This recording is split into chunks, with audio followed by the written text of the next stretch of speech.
Welcome to my channel.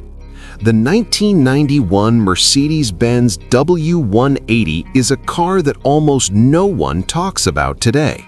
And once you learn why, it starts to feel less like an accident and more like a decision. This wasn't just another luxury sedan.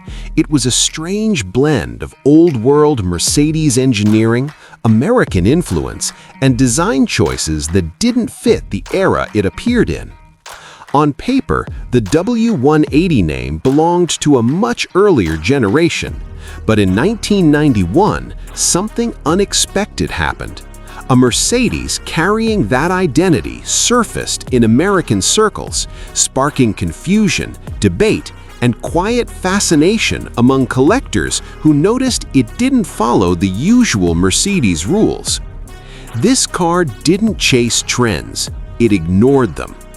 At a time when Mercedes was pushing modern styling, sharper edges, and technology-heavy interiors, this vehicle leaned into something else entirely: presence, weight, and restraint. Everything about it felt deliberate, almost stubborn, like it was built to prove a point rather than chase sales numbers. And that's where the story starts to get interesting. Because the W180 wasn't marketed like a normal Mercedes.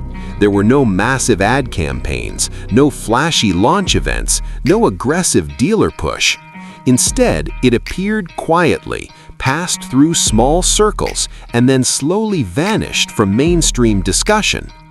Owners who've encountered it describe a car that feels heavier than it looks, not just physically, but emotionally. The steering communicates differently. The ride isolates the outside world in a way modern cars rarely do. And the cabin feels more like a private space than a mass-produced interior. But what really raises eyebrows is who the car was built for. Everything about the 1991 W180 suggests it was aimed directly at American roads and American buyers. Wider stance, long cruising comfort, and a personality that prioritizes highways over tight European streets.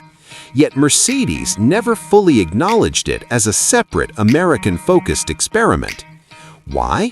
Some believe the timing worked against it. The early 1990s were a turning point for Mercedes-Benz.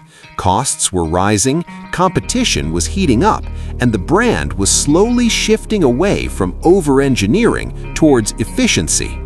A car like the W180 didn't fit that future. Others think the car represented an internal conflict, a reminder of what Mercedes used to be versus what it was becoming. Collectors today point out something even more unsettling.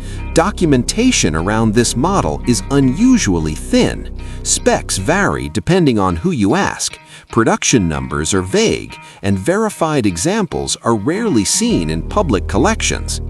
That silence only fuels the intrigue. Because when a brand known for precision leaves gaps in its own history, those gaps invite questions.